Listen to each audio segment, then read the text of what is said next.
While doing some devotions, I recently came across the story of when the Israelites go and explore the land of Canaan.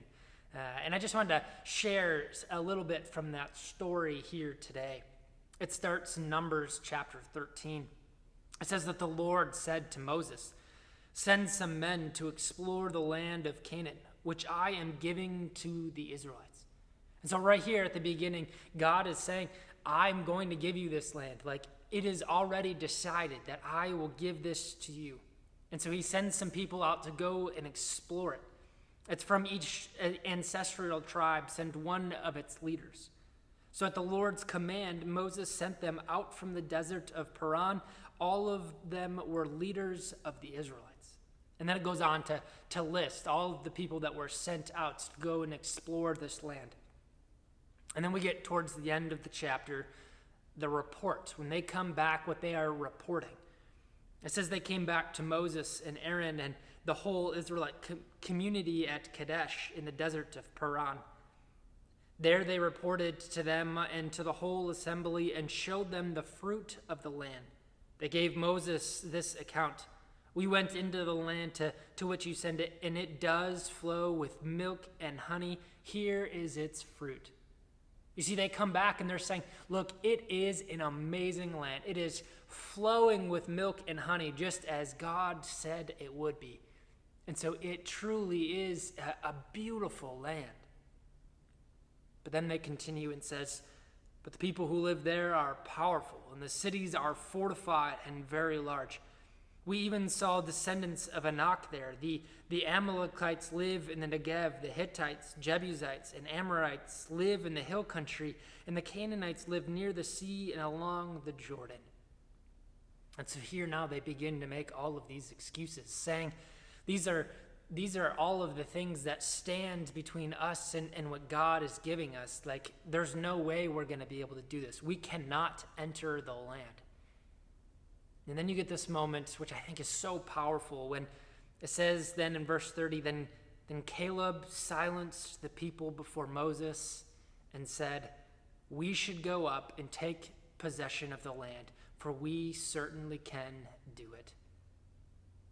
It's amazing to me here that Caleb he silences the people. He speaks against everybody else. They are fearful of the path that is in front of them. They're trying to turn away, and Caleb says, this is what the Lord has given us. We cannot turn away. We need to pursue this. We need to push forward. When I was in college, I took a psychology class, and in one of the classes, we talked about the idea of group mentality. This idea that, so they hold this one experiment where they have everybody in the room. They're all actors.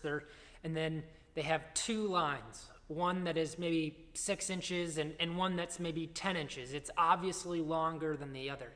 And so we'll call the 6-inch one line A, and then the other one is line B. Well, they invite one person in, and this person doesn't know that everybody else is an actor. And so then they're asked a question to the group, which of these lines is shorter? Well, obviously this guy's looking and going, A is. That one's only roughly 6 inches, the other one's 10. But all of the actors say line B. Even though they know it's obviously longer, they say B is the shorter option, and you can just see the anxiety build up in the person who doesn't know that everybody else is an actor.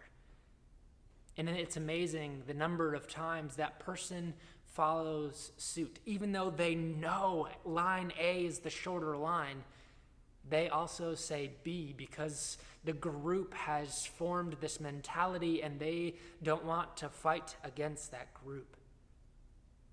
And so this is what's amazing to me, is that Caleb is in the middle. Everyone is saying that they should not go forward.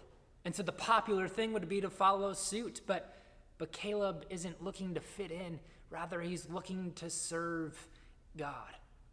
And he knows that God has given him the land, and so he says, I must follow suit. I must break the silence and go a different direction.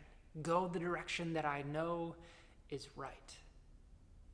I think that we're called to do this as Christians.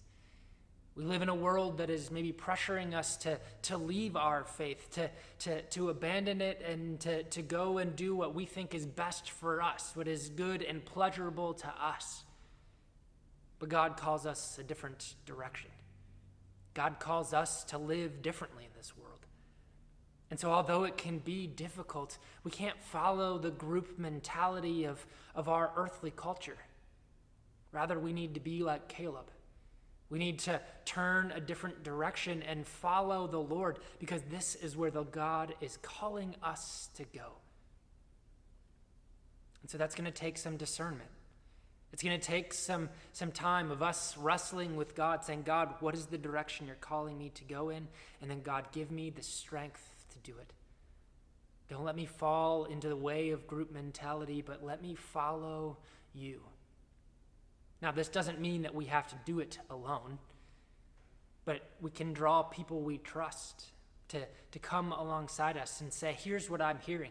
This is what the Spirit has been telling me. Are you getting a similar thing?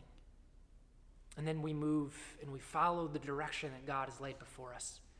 Not trying to follow the mentality of the world, but to follow where God is calling.